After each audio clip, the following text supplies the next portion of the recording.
Sa May pa daw po. Ang tela ko po ay lako.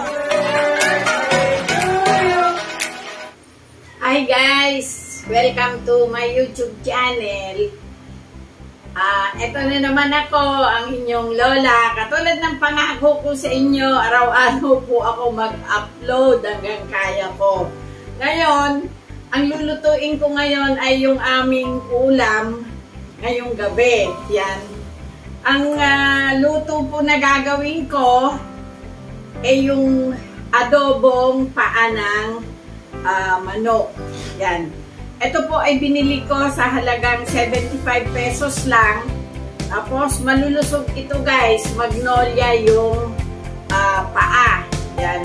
Tapos ang ipanluluto natin, kanina po pala, ibinuhos ko na yung isang 7-up, tapos toyo, paminta, at saka konting asin. Yan. Kanina ko pa po siya binabadan. Ngayon, iluluto na natin. Guys, nagpiga ako ng 2 lemon, yan. Isinama ko na rin po siya dito. Yan, may sabaw na siya guys, oh. Ito nga yung isinabaw ko. Ngayon, igigisa natin siya sa luya at saka isang cubes na chicken at saka bawang. Yan, napakamura po ng ating ulam na panghapunan.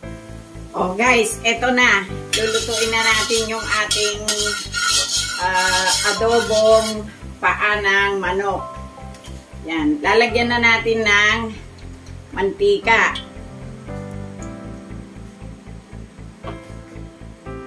So, yan guys. Ngayon, ang uunahin natin ilagay, ay yung luya. Yan guys. Kailangan kasi yung luya ang mauna. Isasangkot sa natin yung paa. Yan guys. Sasalain muna natin yung sabaw.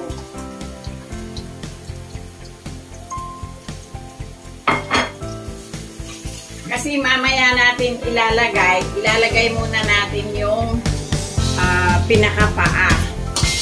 O yan guys. O. Yan.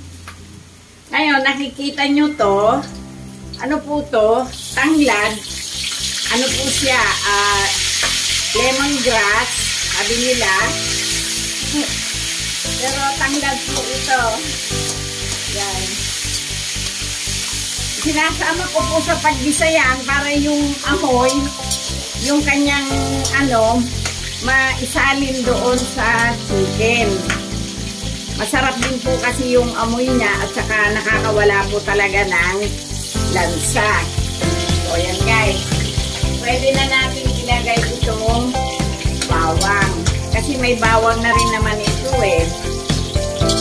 Yan. Papulahin nyo ng konti yung luya. O yan guys, okay na. Ngayon, tinanggalan muna natin ng sabaw. Ito na muna yung laman ang ilalagay nyo. Mamaya nyo nagsasabawan pag nasangkot na yung paa.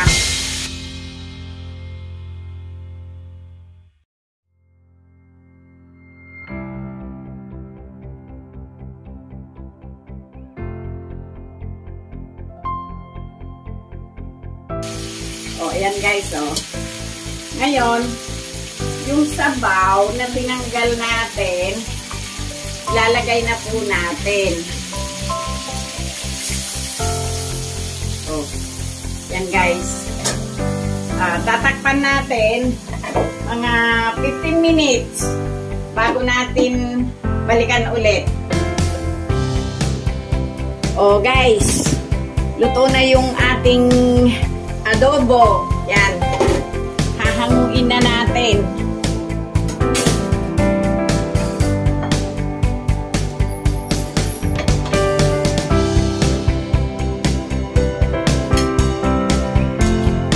So guys, eto na yung niluto nating adobo. Yan. Sana nakatulong ako sa inyo sa paghahanap ng murang ulam para sa hapunan. Pwede rin po itong pulutan, pwedeng ulam sa umaga, tanghali at gabi.